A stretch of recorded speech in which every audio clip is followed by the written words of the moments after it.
Okay, this is a follow-up on the windshield washer keeps blowing a fuses problem I've been having. And what was suggested was perhaps we had a short circuit in this switch, and the critical components are these two pins. If you'll take a look at them, they are the lower right and the middle right. Those pins are essentially a switch that closes and activates the intermittent wiper. There is battery power involved here to these connections, so neither one of those should ever go to the ground. Now, the way I tested it was I would first check to make sure I had the right connection. So I put a tone continuity test to those two pins. I'll try those two bottom ones right there if you can see that. And basically you push the switch and you should have tone.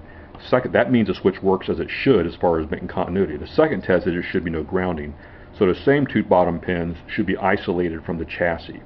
As it turns out, I had a dead short on the center rightmost pin. I couldn't figure that out. I tested it against my donor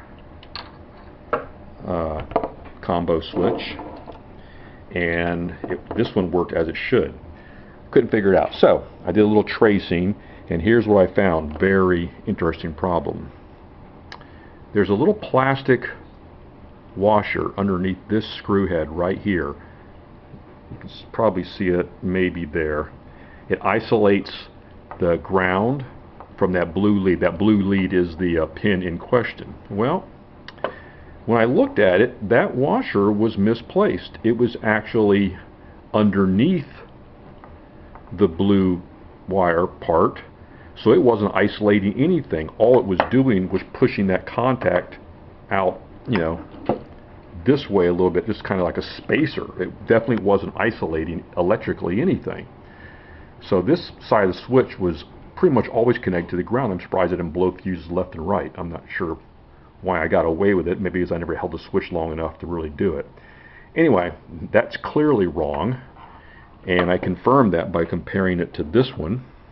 Let me see if I can find the same switch here, right there. On that one, again, this is hard to tell. Let me see if I can get a better angle on it. There's isolation taking place between that blue connector, which is part of the switch, and the part on top, which is a part of the ground. There's a washer with like a cylinder in there that actually isolates the two. I don't know how this happened. Honestly, when I first got the car, I remember I did have some problems with the combo switch. Maybe the only thing that makes any sense is when I took it apart, I had to take this part off and clean up something and put it back together. I just screwed up. Okay, I guess that's possible. I mean, I can't believe the factory would make a mistake like that. This is a very nice switch. I don't think it's ever been taken apart or fooled around with anybody else. I think you can see the isolating washer a little bit better here. That little, you can barely make it out, but there's like a step. That's actually a white piece of plastic. The only thing I can think of is when I was disassembling these contacts to make this headlight switch work right, somehow when I reassembled it, I just goofed. So what's the takeaway from this? Make sure when you do stuff, you do it right.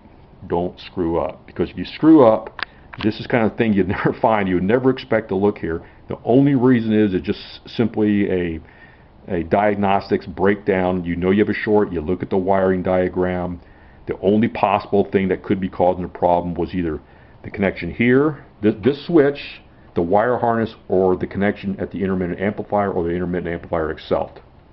So this should take care of it. Hopefully I will not be blowing any more fuses when I activate the washer switch. God, I feel stupid. Thanks for watching.